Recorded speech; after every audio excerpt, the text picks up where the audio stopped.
오늘 부활주일입니다. 우리 주 예수 그리스도 안에 있는 생명과 부활의 소망이 여러분의 삶에 충만하시기를 주님의 이름으로 축원합니다.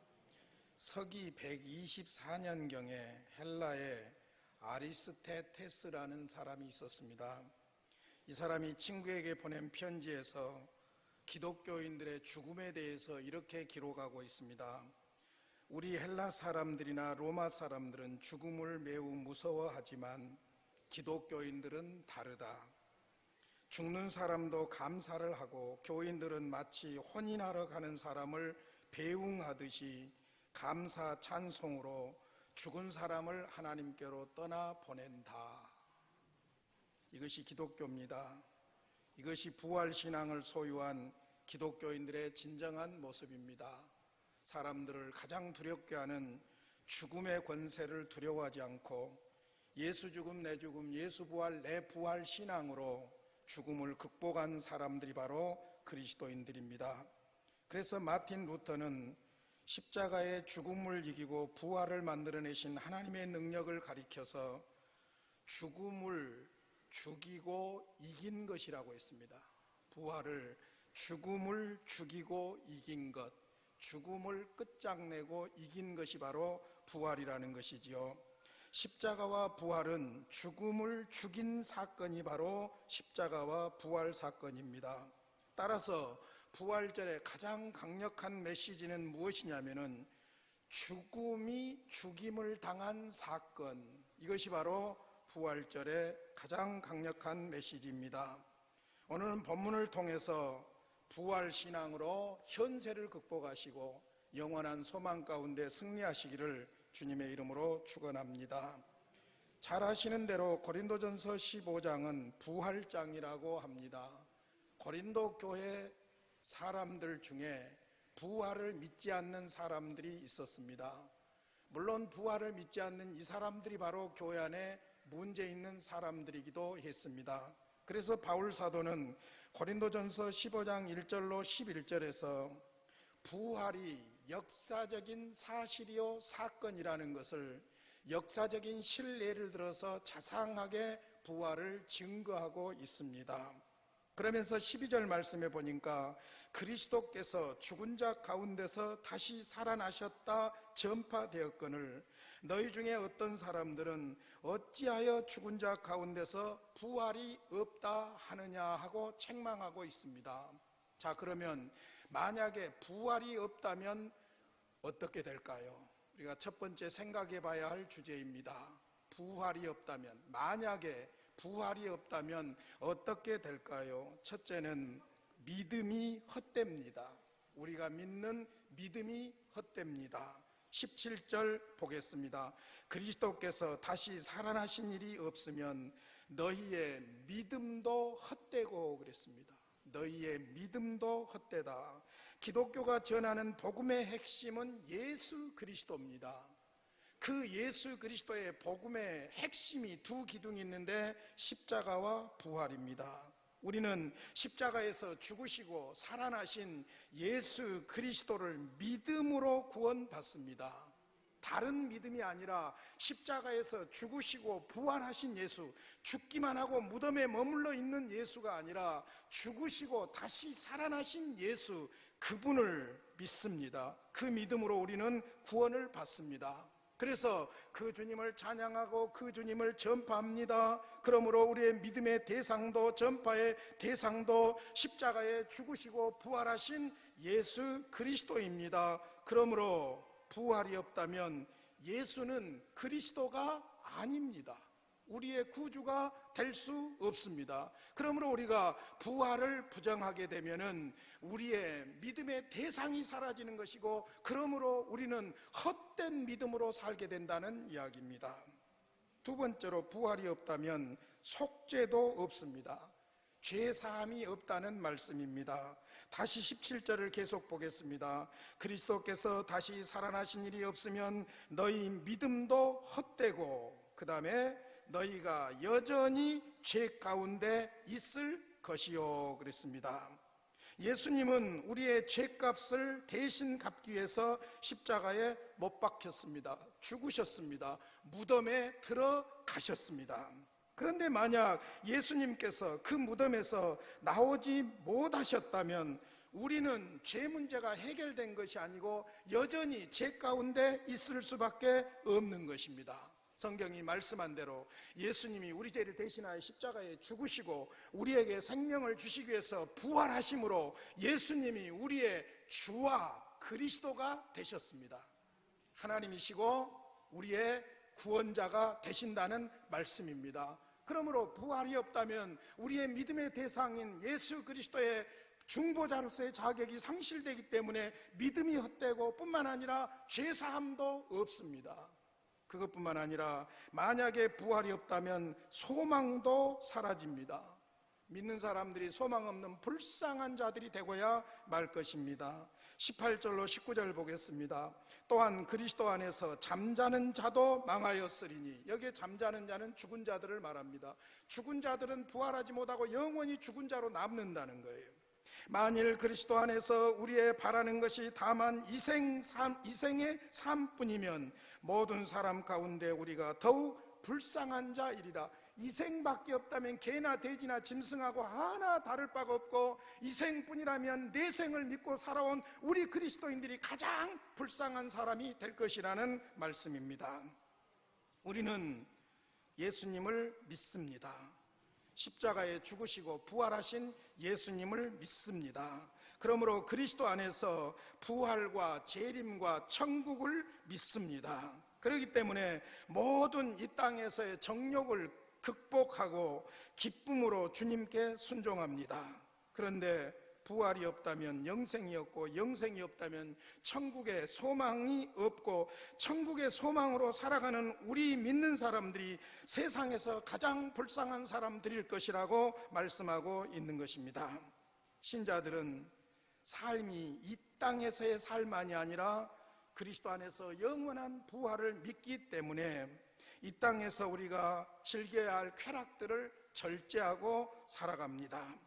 그래서 음란과 방탕한 생활들을 멀리하기 위해서 매일 매순간 자기 자신과 싸우면서 부활하신 주님을 바라봅니다.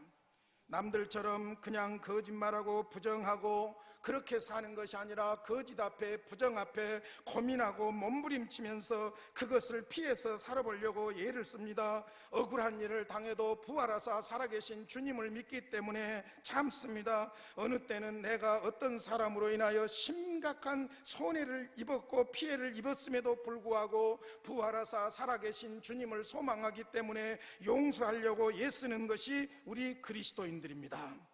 남들은 주일날 마음껏 쾌락을 즐기고 세상에 나가서 놀러 가지만은 우리 신자들은 피곤한 몸을 이끌고 교회 예배 참석하고 부활하사 살아계신 주님을 믿기 때문에 우리는 이름 없이 빚도 없이 선한 일을 힘쓰고 주님의 몸된 교회를 위해서도 헌신하는 줄로 믿습니다. 그런데 부활이 없다면, 다만 우리가 이생 삶뿐이라면 우리가 불쌍하다는 거예요. 오히려 이 생의 삶뿐이라면 자기 멋대로 제멋대로 죄짓고 쾌락을 누리고 사는 그 사람들이 어쩌면 행복한 사람들일 수도 있다는 것입니다. 하나님의 원리는 결코 그렇지 않다는 것입니다. 사랑하는 성도 여러분, 부활을 믿으시기를 바랍니다. 부활이 없으면 믿음이 헛됩니다. 부활이 없으면 죄사함이 없습니다. 부활이 없으면 그리스도 안에서 우리에게 주어진 영원한 소망을 상실하게 됩니다. 그렇다면 그리스도의 부활이 어떻게 증거되고 있습니까? 두 번째로 생각할 것은 그리스도의 부활이 신자의 부활을 보증한다는 사실입니다.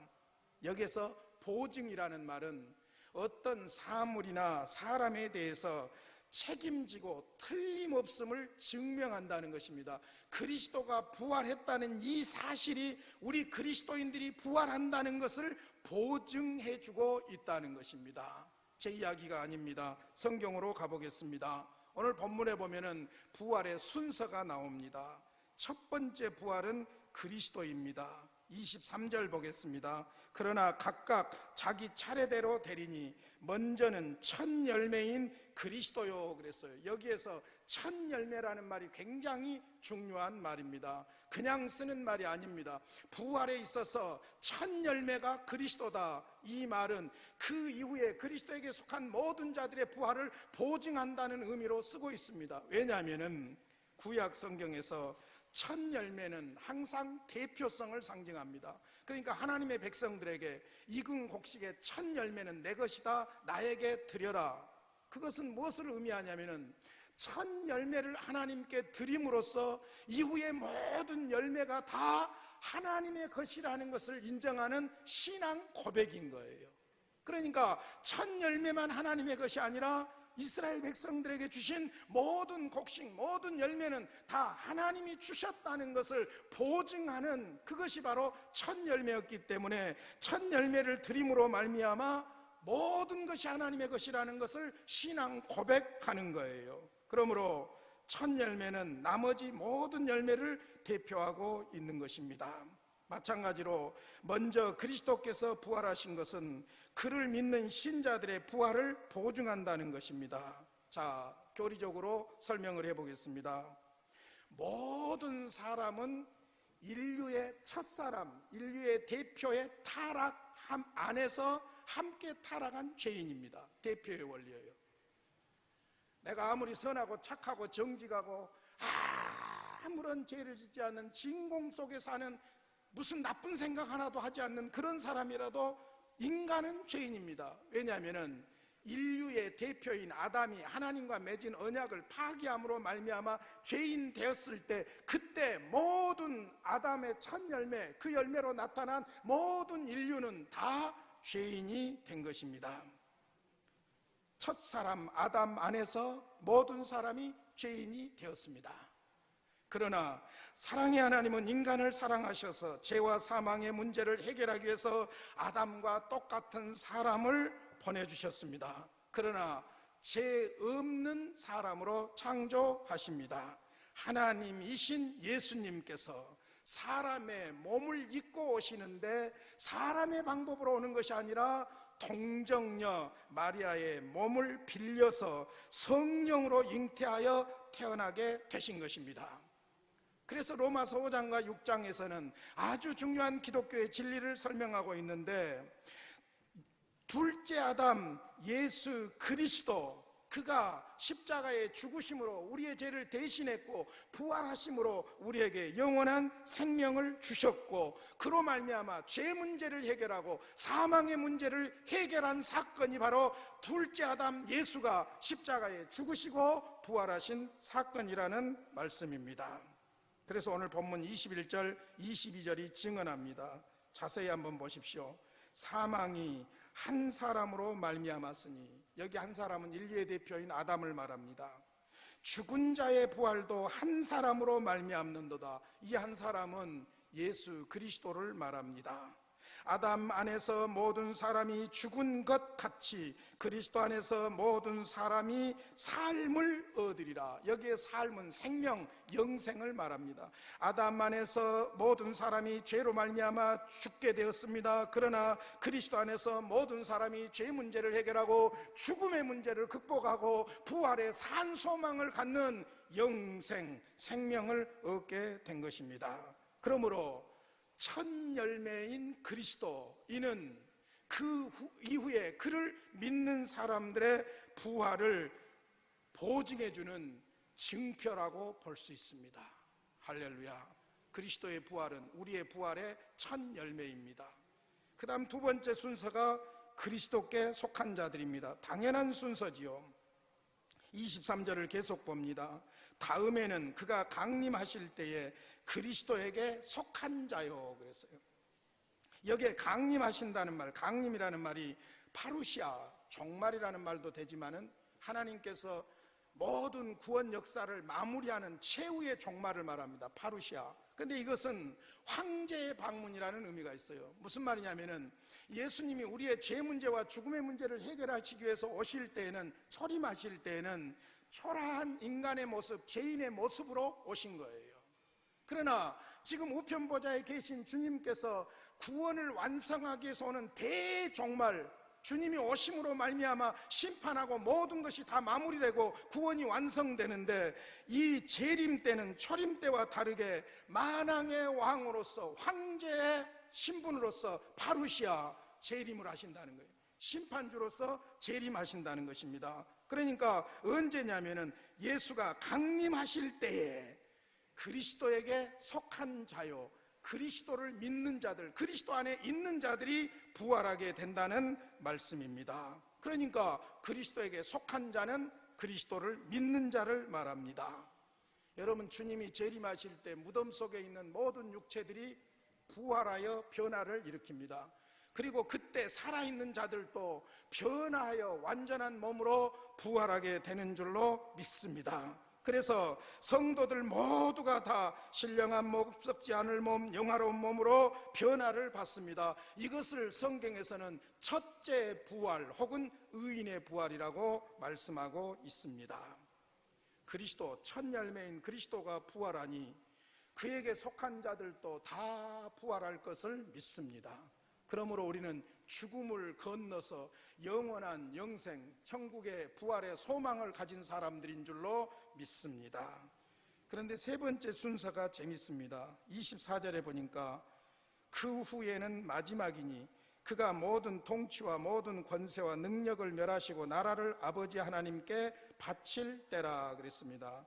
그 후에는 마지막이니, 마지막에 누가 부활하냐면은 신자들만 부활하는 것이 아니라 불신자들도 다 부활을 하게 됩니다. 거기에 보면은 모든 통치, 모든 권세, 능력, 이것은 사탄을 여러 가지로 표현하고 있는 겁니다. 그러니까 모든 통치와 모든 권세와 능력을 멸하시고 사탄의 모든 역사를 다 이제 그때 가면 멸하실 겁니다.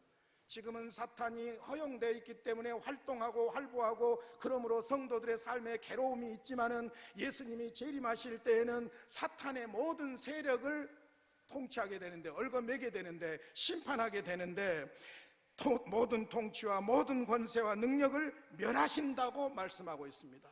그리고는 이제 아버지 하나님이 통치하시는 하나님 나라가 완성될 것을 말하고 있습니다. 그러니까 예수를 안 믿는 사람들도 죽음으로 끝나는 것이 아니라 예수를 안 믿는 불신자들도 부활을 하게 됩니다. 무엇을 위한 부활이냐? 최후의 심판을 받기 위한 부활입니다. 그러니까 요한복음 5장 28절로 29절에서 예수님이 이것을 정확하게 설명해 주고 있습니다. 이를 놀랍게 여기지 말라. 무덤 속에 있는 자가 다 그의 음성을 들을 때가 오나니, 재림할 때를 말하죠.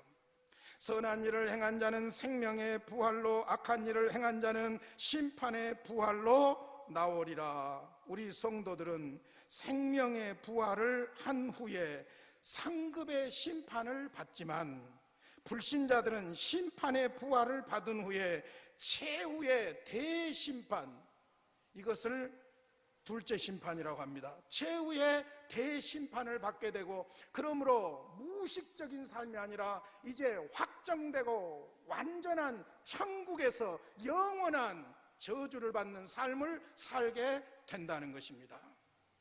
그리스도가 부활했습니다. 그리스도에게 속한 자들이 부활합니다. 그리스도는 그에게 속한 자들의 부활의 첫 열매가 되셨습니다. 그러므로 그를 믿는 자들도 부활합니다. 그러나 불신자들이 다시 살아나지만은 다시 살아나는 이유가 우리처럼 영생을 위한 것이 아니라 확정된 영원한 지옥의 심판을, 대심판을 받기 위함이라는 말씀입니다. 사랑하는 성도 여러분, 착각하지 마십시오.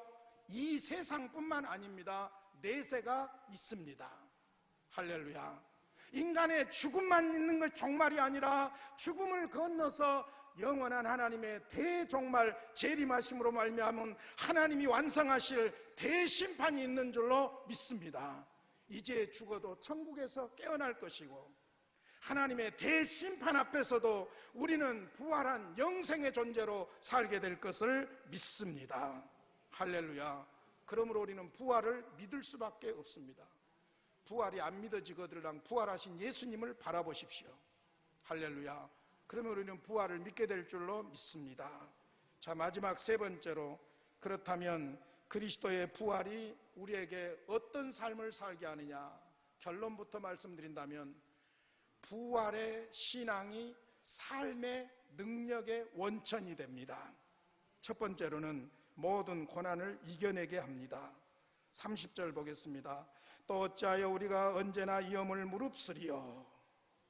바울은 복음에 대한 열정 때문에 많은 환난을 당하신 분입니다. 그러나 바울은 이처럼 힘들고 괴로운 삶을 원망하거나 수치스럽게 생각하지 않았습니다. 도리어 바울은 그리스도를 위하여 많은 고통과 핍박과 괴로움을 당하는 것을 자랑스럽게 여겼습니다. 그것은 바울에게 부활에 대한 분명한 소망이 있었기 때문에 죽어도 죽는 것이 아니라 죽음을 이긴 하나님의 부활이 그의 앞에 보장되어 있기 때문입니다. 그래서 그는 오히려 고백합니다. 31절입니다. 형제들아, 내가 그리스도 예수 우리 주 안에서 가진 바 너희에 대한 나의 자랑을 두고 단언하노니 나는 날마다 죽노라. 나는 날마다 죽노라. 왜 이 고백이 나올까요? 설령 죽는다고 해도 죽는 것이 아니라 영원히 산다. 할렐루야. 무엇 때문에? 그리스도 안에서, 그리스도의 부활 안에서 설령 내가 죽는다고 할지라도 나는 영원히 산다. 그래서 여러분, 기독교가 어떻게 전해졌느냐? 부활을 증거하는데 목숨을 걸고 증거했어요. 여러분 생각해 보세요. 부활이 거짓말인데, 부활이 사실이 아닌데 거짓말을 위해서 목숨 걸 사람이 누가 있겠어요? 그러나 기독교는 사도들 모두가 다, 가룟 유다를 제외하고는 다 이 예수, 죽으시고 부활하신 예수 전하다가 다 죽었어요. 순교했어요. 그 사도들의 복음을 받아들인 무수한 사람들이 예수를 전했는데 어떤 예수를 전했느냐? 십자가에 죽으시고 부활하신 예수를 전했어요. 어떻게 전했느냐? 목숨을 걸고 전했습니다. 목숨을 내놓고 전했습니다. 여러분, 토마스 목사가 대동강변에서 순교한 것은 예수 그리스도의 죽으심과 부활을 증거하다 순교한 거예요. 박연세 목사님이 감옥에서 죽어간 것은 오직 우리가 경배할 분은 예수님 뿐이지 일본의 천황이 아니다, 그것 때문에 죽어간 거예요. 여러분, 부활이 거짓말이라면 누가 목숨 걸고 죽겠어요? 기독교는 피로 전해진 종교입니다. 부활 사건 때문에, 이것을 믿기 때문에 그들은 죽어도 감사했습니다. 그래서 바울 사도는 고백합니다. 나는 날마다 죽노라. 설령 내가 죽는다고 해도 나는 살아날 것을 믿는다. 할렐루야. 이 믿음으로 승리하시기를 바랍니다. 두 번째로는 쾌락과 사악함을 극복할 수가 있습니다. 32절 계속 보겠습니다. 죽은 자가 다시 살아나지 못한다면 내일 죽을 터이니 먹고 마시자 하리라. 내일 죽을 터이니 먹고 마시자. 이 사람들은 이 생밖에 없는 사람들이에요. 내세가 없는 사람들이에요. 미래가 없고 소망이 없는 사람들이에요. 이것이야말로 허무주의고 악한 생각이고 소중한 삶을, 부활하신 주님을 위해서 살고 영생을 누려야 할 소중한 삶을 헛되고 낭비하는 아주 사악한 생각인 것입니다. 우리 주변에 이런 사람들이 많습니다. 부활하사 살아계신 주님을 믿지 않으므로 인생이 허무한 거예요. 너무너무 허무한 거예요. 나이가 들어갈수록 너무너무 허무한 거예요.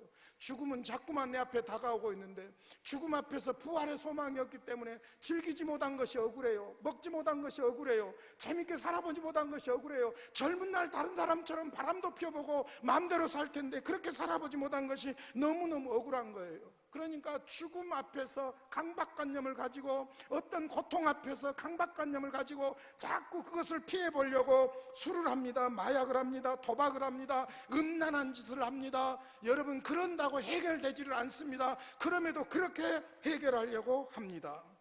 그러나 우리 신자들은 부활의 산 소망이 있기 때문에 지금 죽어도 천국에서 깨어나고, 우리가 무수한 억울한 일들과 고통을 당할지라도 부활하사 살아계신 주님이 내 안에 증인이 되시기 때문에 그런 모든 것들을 이겨낼 수 있는 줄로 믿습니다. 순간적인 쾌락을 극복할 수 있습니다. 내 안에 살아계신 주님을 의지함으로 그분이 나에게 말씀하시는 소명의식을 가지고 사명감으로 살아갑니다. 직장 생활이 소명이에요. 내가 하는 일이 사명이에요. 부활하사 살아계신 주님을 믿기 때문입니다. 이처럼 부활의 소망으로 모든 어려움을 극복하는 것이 부활을 믿는 그리스도인들인 줄로 믿습니다. 여러분, 죽음 문제가 해결된 사람은 무서울 것이 없는 사람이에요. 그런데 우리는 그리스도 안에서 이미 죽음 문제가 해결되는 줄로 믿습니다. 늘 제가 말씀드린 내 방식의 2판 4판, 죽으면 천국 갈 것이고 살아있는 동안은 하나님이 인도하실 줄로 믿습니다. 키엘케고르가 22살 때 그의 일기에다 이런 말을 써놨어요.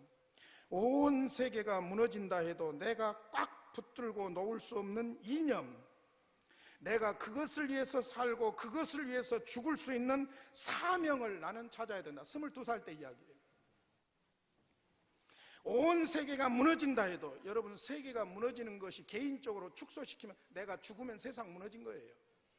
내가 죽으면 세상 무너지는 거예요. 내가 오늘 죽는다고 할지라도 내가 꽉 붙들고 놓을 수 없는 이념, 내가 그것을 위해서 살고 그것을 위해서 죽을 수 있는 사명을 나는 찾아야 한다.